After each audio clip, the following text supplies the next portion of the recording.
I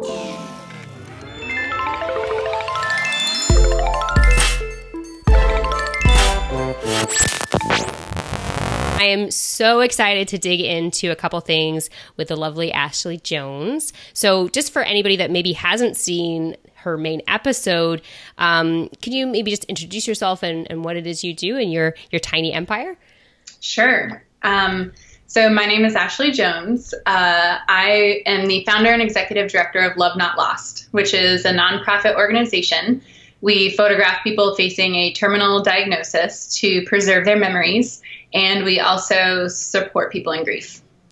Can I just say that, so I've previewed the episode. I cried 3 times, and I'm pretty sure that other people have cried as well. Like, this is like, I'm going to take a moment. I'm going to try not to cry here, but like, I just want to, like, just for myself, see you, like, what you do is absolutely amazing. And what you are giving to people, like, that is an absolute gift. And I'm so excited that we actually get to kind of dig in a little bit to what it is you're doing. And, you know, beyond like the amazing things that you're doing for people, but looking a little bit at the business side of things.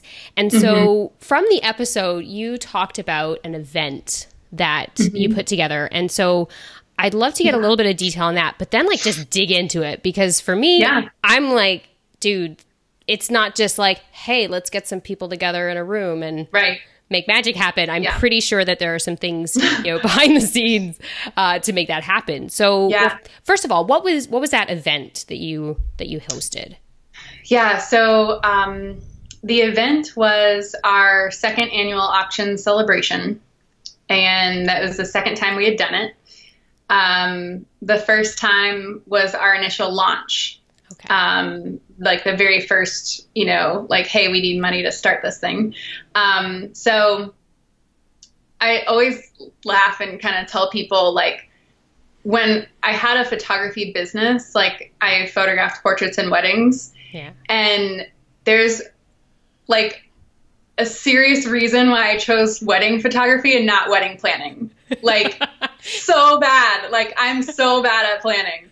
I'm just like, I hate it. And I hate it only because I'm unorganized. Like, and there are just so many moving pieces that it's like, oh my gosh, there's so much to keep track of and plan and like stay on top of. And so, I mean, it's a lot of work. Like, how do you even, so for anybody, I know that, you know, with anybody that's starting their own business, this idea of like hosting a live event or a retreat or something sounds really appealing. Like, even myself, I'm like, yeah, I'd like to do that, or maybe have someone paid that will do it for me, or maybe something. But I mean, what is that? Like, can you walk us through like the process of it? Like, even just from like the concept of it, and then actually kind of going in and like making it happen? Yeah, I'll do my best. And then if you have questions, feel free to jump in. Oh yeah, okay. I'm all over it. Okay. Awesome. So, I'll kind of talk about the launch, because that's really, you know, when we kind of decided to do the auction. Right. And basically I knew, a party was going to be the best way for me to share my vision and raise money all in the same night.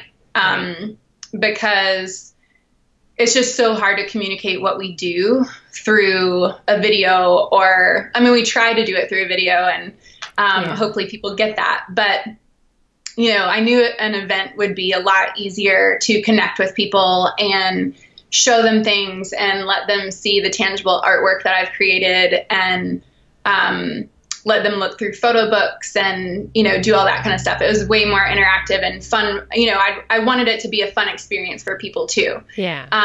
So I was like, all right, I can throw a party, you know, and I had planned my own wedding. So I was like, again, I could do this.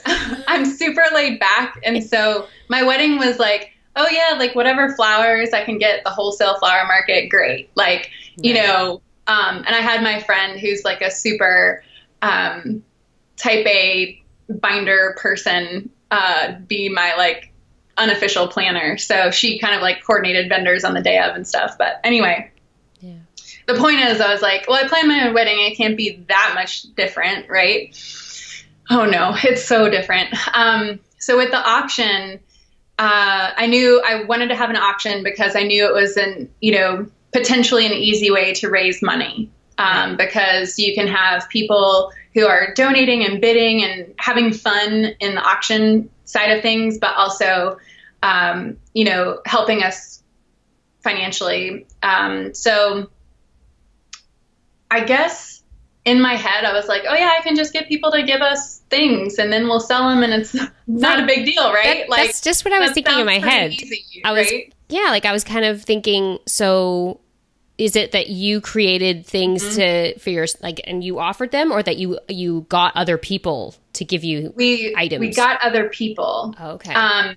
So the launch was more challenging because we had applied for the 501c3 status and hadn't received it yet, but it was in process. Okay. Yeah. And so it was really hard because a lot of people didn't, if we got the 501c3, which we did a week after, 2 weeks after the event, if we got it, then it would be retroactively, everyone could get their donation. So it wasn't a big deal, but people had to trust me that we were going to get the 501c3. So that was actually, that's just an added layer of, is there anything for that sort of thing?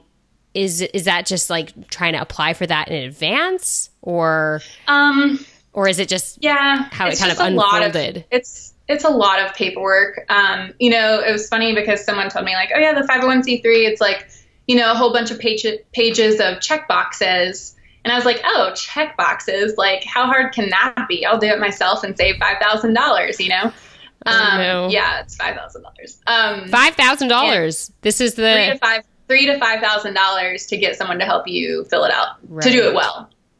Would you have paid or did you pay someone to do it for you, or did you do it yourself? So I started to look at it and do it myself, and I was I was seriously okay, how hard can check boxes be, right? And I was looking at them and I was like, these are the hardest check boxes I've ever seen in my life. It's a simple check yes or check no, and I was no. I can't do this. Because if you check the wrong box, I don't want my status to be taken away or to get penalized or, to be considered a different type of nonprofit than I want to be. Anyway, so I was asking around and begging everybody, does anyone have any help? This was true grassroots. I started this all out of pocket, and and so I was I don't have $5,000 to put towards this. Right. So I was asking everybody hey, does anybody have any help, or can anyone help me? Does anyone have any connections? And it was really great because one of my best friends from middle school, Yvonne, works at a law firm, and she was let me see what I can do. And she, her and I have been best friends forever. And so it was really fun because she took me out to lunch and shoved a folder across the table and was just so you know, I pulled some strings for you. And I was oh man, thank you so much. And I looked and it was completely covered. And she was our firm never does this. Just so you know, we're supporting you guys big time. Can I just highlight something this is totally my bag, because I'm all about community and people. This, right? That right there is just a perfect example of why it is so important to have relationships and authentic ones. It's it's your friends. It's people that it's not weird or oh, I'm asking for a favor. It's no, you need help. You need help. You put the message out there, and that I have goosebumps. That is so, oh my God, I love that so much. And but so many people try to they think it's doing it alone. It's I'm an entrepreneur. I'm doing this alone. And well, and that was my style when I did my photography business. That was one of the biggest things that I think really caused me to struggle, because I was I can do this myself, and I think it's a part of pride, and you want to prove it to yourself that you can do it and you don't need help, and so it's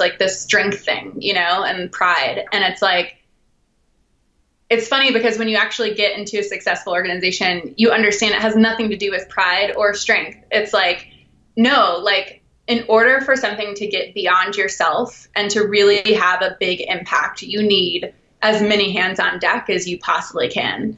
And everybody has so many unique different giftings and talents to bring to the table that are, you know, better than anything that I could do alone. And so that was like the fun thing about starting Love Not Lost, is because I got to have a board of directors. You know, we've already hired someone. And so I get to like build this team of amazing people who are gifted way beyond, you know, just my own personal giftings. All right. So now you've piqued my interest with something else. You just said you hired someone. Yeah. Can you tell me a little bit about that process? Because I know that there's a lot of people that, you know, they're doing it alone. They kind of feel like, no, I have to do everything. But then they maybe realize, you know, I need to have help. But just even that, the process of like how to know when to hire someone or even how to do it. Like, what was your experience with that, and how, like, what kind of advice could you give other people? So a few things. Because of starting my business with my photography, and doing, I was actually able to hire someone part-time for a couple of years with my photography business. And so I was a little bit familiar with the hiring process of just interviewing people and trying to like get a feel for people in an interview of, you know, like their personalities and if we're going to work well together, and, you know, are they lying or are they really telling the truth, or like, you know, like who are these people? And so I think for me that, that helped because I was already somewhat familiar with that. But with Love Not Lost, like the other thing is I already knew what my weaknesses are. And with Shutter Suite Photography, that was my photography business. It was really evident. Like I'm horrible at organization. To help me in like the administrative stuff. And I love having team members to work with. Like I feed off of people, you know, working with people. So, yeah. So anyway, with Love Not Lost, when we started, I mean, my goal was to raise as much money as possible just to get a second person in here to help me, because I knew I couldn't do it all by myself. And that was like my first major goal with fundraising, was like, I need help and I need it like right away. And I was willing to like not take a salary just so we could hire someone else. Cause I was like, dude, like, I don't care if I, you know, don't get paid, if I can have help, that's worth more than a salary, you know, for me. Now my board of directors are very kind people, and the driving question of Love Not Lost is how can we love people better? And I ask that of everybody that I interact with, and everyone who's on our team, you know, I challenge them to lead with that question. So our board members were not willing to not pay me and pay someone else. But they were able to give me a smaller salary so that we could have more room to hire a part-time person to come on with us. So, but really the hiring process was we wanted the person to come from within our network. So we didn't post to any job boards. Like we wanted someone who already knew about our cause and cared about it and like wanted to help us. Yeah. So we just posted on social media and on our website and just said, hey, if you know someone, if you love our cause and you know someone who would be awesome, send them our way. Yeah. And so we got some great applicants, and, you know, I for the interview process, really like the first round interviews was just more of like a hangout conversation. Like, tell me about why you want to work with us. Tell me about, you know, how you think you can help, and, you know, tell me about your background. What do you love to do? What do you hate to do? Where are your giftings? Like, you know, it's just kind of a get to know you conversation. And then the second round interview, I asked the harder questions of, you know, like this is a scenario that happened in the past. Like, how would you handle this? Or, you know, more of like the really problem solving and right. Getting kind of like into the meat of what we do. So yeah, I mean, for me, it was fun because I'm a people person, and it was really interesting too, being on the other side of it. Cause I was like, man, so many people are intimidated by job interviews, and like, it's just like auditions, like, and public speaking, like the audience and the interviewer, like wants you to do well. Like we want to be entertained, and we want you to be the person, and we want you to be like the most amazing thing we've ever met.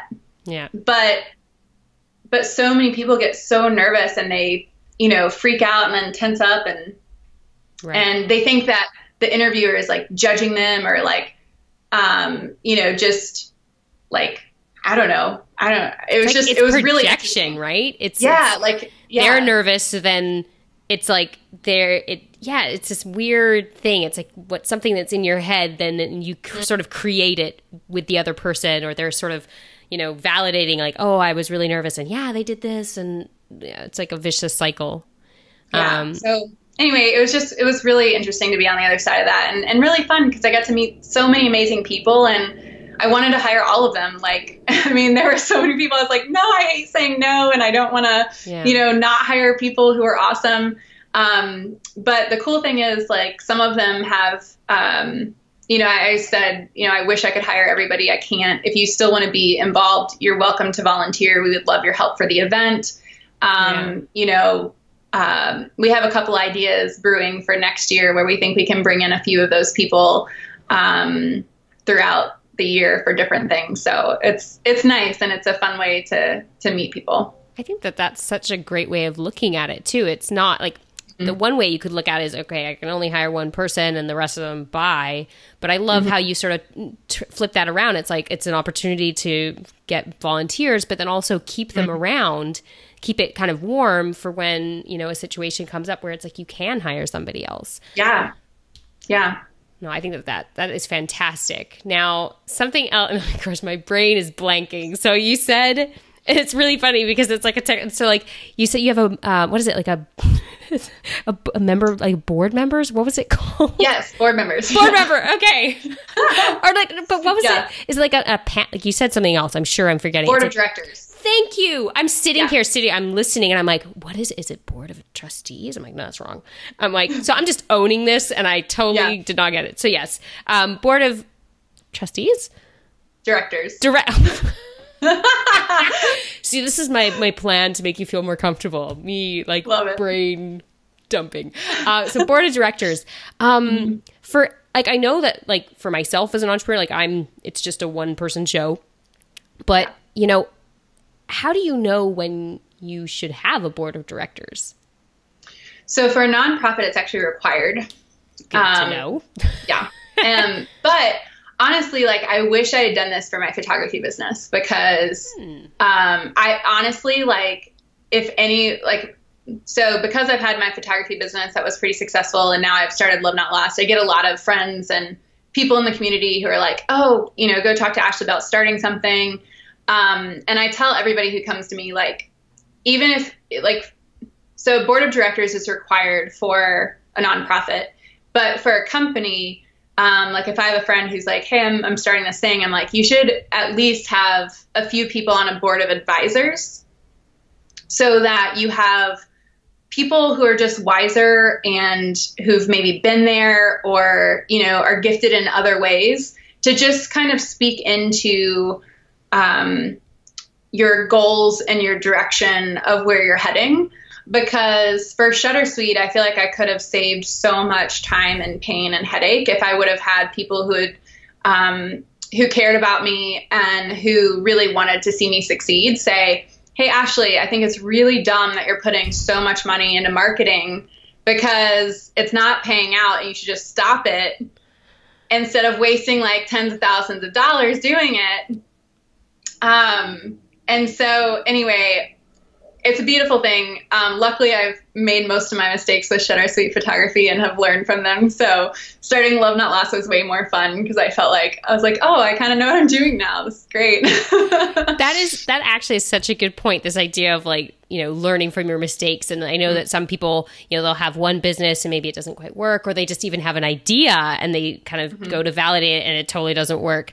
But every time something doesn't work, you're learning something. And I really feel like, as an entrepreneur, you have to really embrace that, this idea of, okay, I made a mistake, but I've learned something, move forward. Because I think, if you get stuck in that, if you're just like, oh, I screwed this up, and, you're just going to be stuck. It's not going to help you move forward. Yeah, for sure. And I think so many people are afraid of failure. And what's interesting too, though, is like I found that I was afraid of success as well.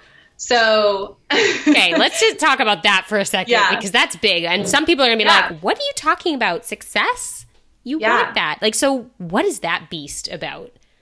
Yeah, I think it's the fact that you're going to be seen and known. And I think people want that. Like that's why we go after stuff, because we're like, hey, I want to make it. I want to, be famous, or I want to whatever. Yeah. And it's a human desire to be seen and known and understood. Like, that's just a part of everybody. Yeah. But I kind of bring up Brene Brown whenever I talk about this, because she's the one who kind of made me have that aha moment.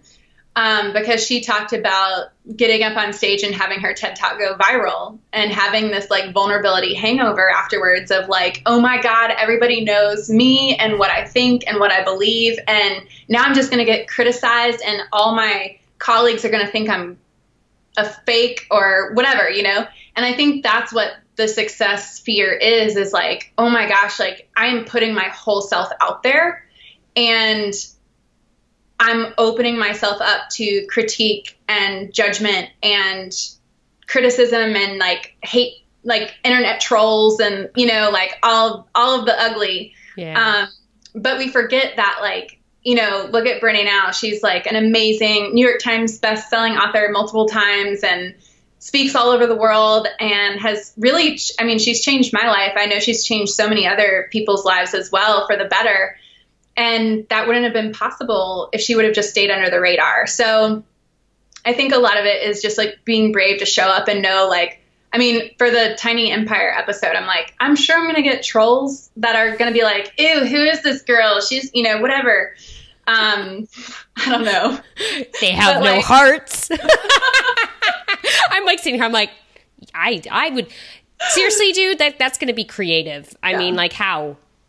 Yeah, I don't know. We'll anyway, see. But it was one of those things where I was like, I know that I'm signing up for this as a possibility of, people being like, well, I don't know, just like, how could she do that? Or, like, I don't know. So anyway, I think that's part of it. And then the fear of failure too is just people like, it's kind of the same thing, but it's basically, I think, the same fear, but in a different, like twisted a different way. Yeah. So like when you fail, it's like a hurt on your ego but it's still like judgment and like people thinking you're not good enough or you believing you're not good enough or, whatever it is that is creating this fear inside of you. And so I think the biggest, help for me is just knowing, okay, in my life, I know that I'm doing the absolute best that I can. And I know that I love myself. I know my husband loves me. I know my family loves me. And I know my dear friends love me too. And that's really all that matters. Like if there's some random stranger who like hates my guts, like that kind of sucks. But like, I can't do much about that. And I doubt that they're willing to have a conversation to build a relationship with me to fix that, So anyway, I've just learned that relationships, especially with what we've been through, like relationships are the absolute most important thing in life. And if, I have my relationships in order with my family and like people who are closest to me, that's all that matters for me. Yeah, I think that's so true. The idea of, kind of get your relationship ducks in a row, and then the other ones, like they're probably gonna hurt. It's not nobody likes that kind of stuff, right. But it's not a deal breaker. It's not gonna be like, all right, pack it up. Don't want to do this anymore. This is so fascinating, and we're digging into a couple other things here. I want to go back a little bit just to the event. I didn't finish the party thing. I know, right? But this is so interesting because it's so useful for people. Like, how do you build a team? What about a board of directors or whatever it was that I just said before? I got it. Yes. Like all of these little things that nobody really talks about. It's just that one day you're magically supposed to hire people. Like, how do you do that? And how do you have these advisors? And the fact that you don't need it for a business, but that you recommend that, I think that's so important for people that they're doing this for themselves. But yeah, let's go back to the event. And I guess like what I'm curious about is, you know, for anybody that is thinking like, hey, I'd like to do an event, was there anything that you, like, it was kind of like you got blindsided by, or that you didn't realize, or you wish you had known in advance that would have made it easier? Anything like that? Oh God. Okay. So first thing is the size of your audience matters in more than one way. So for example, like if you only have 100 people, it's a lot easier to find venues and people to do things cheaper than if you have 200 people. Right. Yeah. The other thing is when you book a venue, if they're not donating the space completely, absolutely find out, either it should hopefully be listed in their contract, but if it's not, be sure to find out what their fees and taxes are, because they have service fees and taxes that, like, we got the first event, I got most everything donated. Cause like I said, we were launching, we had zero money. Yeah. So it was like pretty much like out of pocket, whatever. Like my mom was really great about buying some supplies for the party. Like my parents were a sponsor. So my dad and stepmom were a sponsor. So they, you know, and my in-laws were a sponsor too. So I had like all my family trying to help me out to get off the ground. Yeah. Our church was a sponsor. So they, you know, it was like we had different sponsorship levels, and okay, that essentially paid for the party. And so anyway, the first year wasn't that bad, and we were able to throw like a really nice event for considering, you know, we were working with like nothing. And again, like going back to what you said about the network of who your friends are, yeah. Like my stepmom was an interior designer, and she got this beautiful space donated for free because of her connection. And then, you know, I had been in the wedding industry for 6 years. And so I had plenty of connections of people I had worked with. And so, we had like a planner donate her time to help me like arrange the room and help with the flow of events. Cause like I said, I'm not a planner. That's fantastic. And I'm like, she'd be like, oh, Ashley, what do you think about this? And I'm like, whatever you think. I don't Thumbs know. up. Let's do it. Yeah. Or she'd ask like, well, Ashley, what are your thoughts about that? And I'm like, I hadn't even thought about that. Like, am I supposed to be coming up with that? Cause I don't know. It's like, wait. So the second year we planned on having more people, and I could not find a space to be donated for the life of me. So we had to fork out a good chunk of money for the space. And then that night, when we got, like, I thought I knew what the costs were going to be. And then they delivered like the final invoice with the service fees and taxes. And I was like, holy, like, I don't know. Colorful language alert. Yeah. Beep, beep, beep, beep, beep, beep, beep, like, beep. What the crap? Like, that is so much money that I did not expect to be there. So just know all the fees, all the service charges, like everything before you sign anything. And then I think too, it's kind of like life and business and everything. Like the more work you put in on the front end, the more success you're going to see in the night of or the launch or the, you know, whatever. And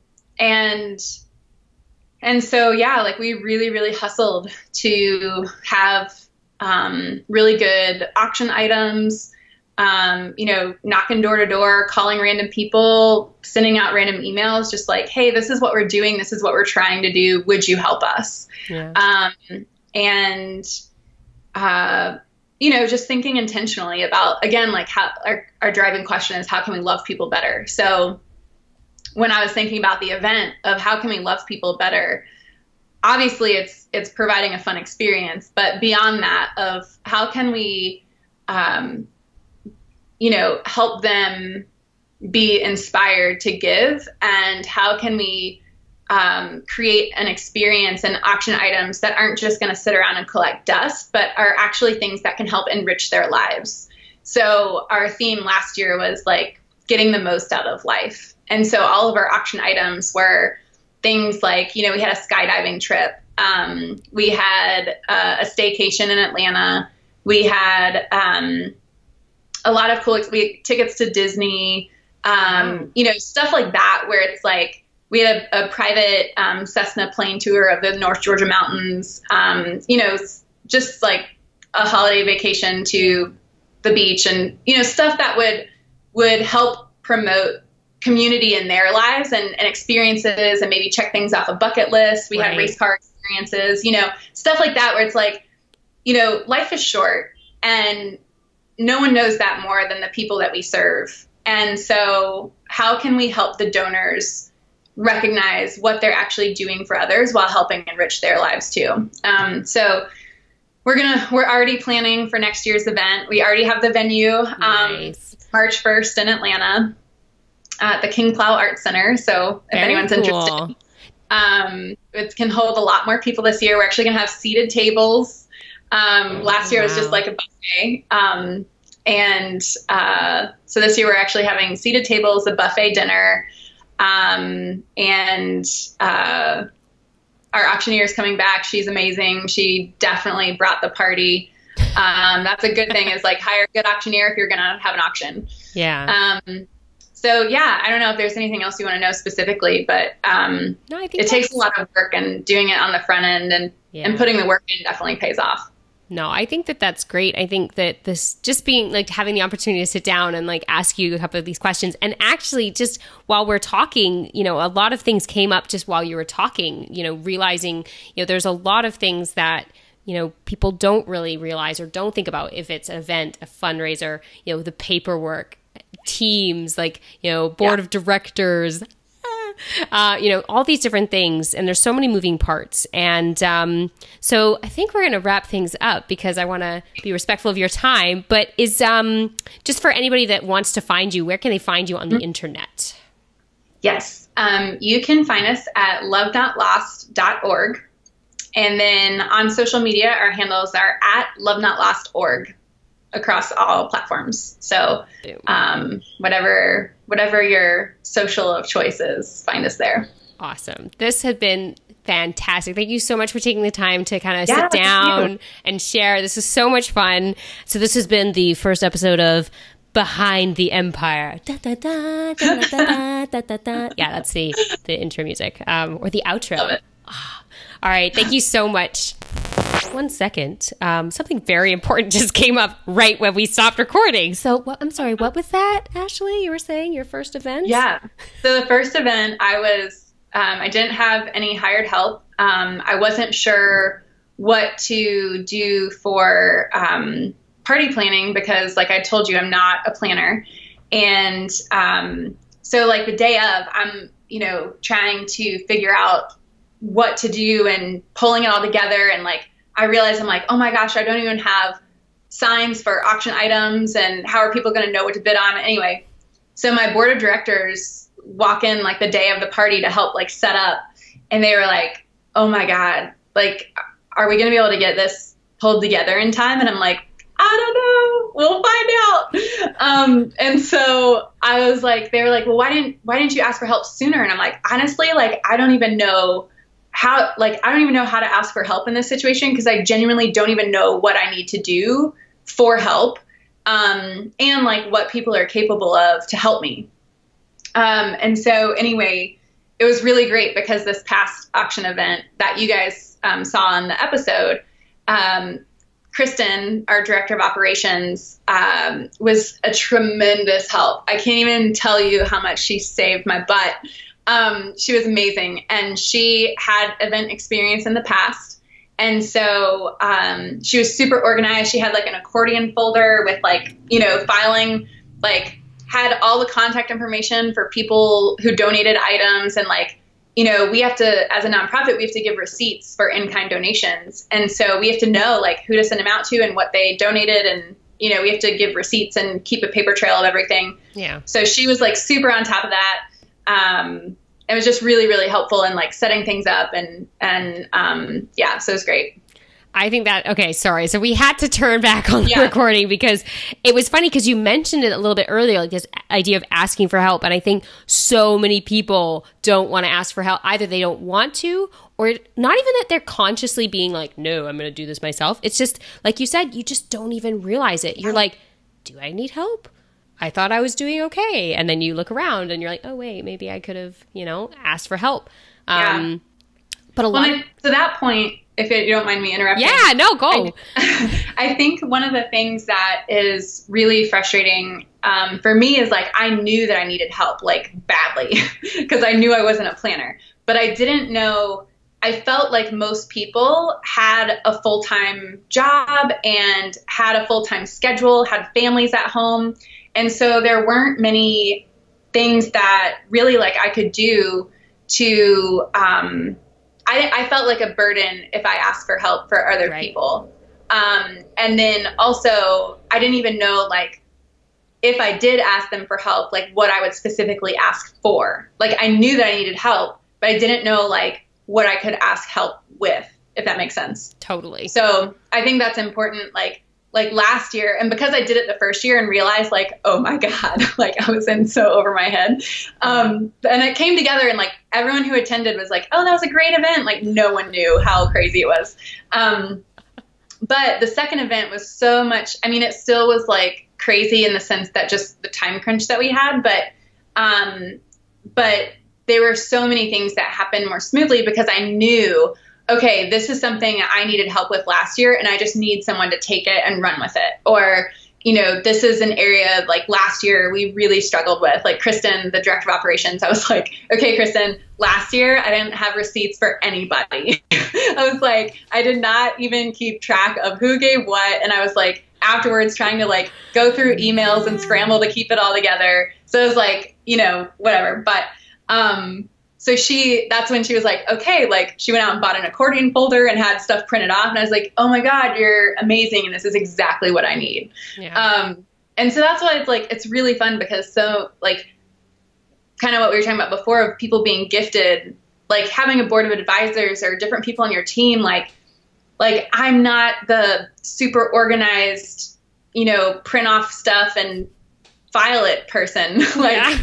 I'm like, I'll go beat down doors and meet people and ask for donations and, put the party together. Sure. No problem. But like when it comes to filing and paperwork and stuff, like not my thing. So yeah. I think that's where like everybody can offer their gifting and ability because they're like, I know people who actually like really love Excel and like really love filing. And I'm that's like, who sister. Are you? I know. Yeah. So weird. But I'm so thankful for those people because that's not me.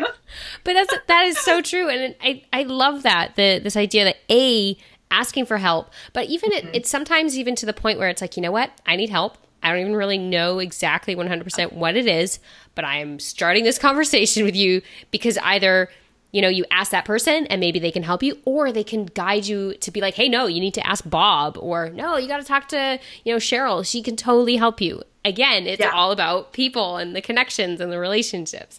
Absolutely. So yes, they wanted to get that recorded and we're good. And then now we're officially done, I promise. All right. So good. Good.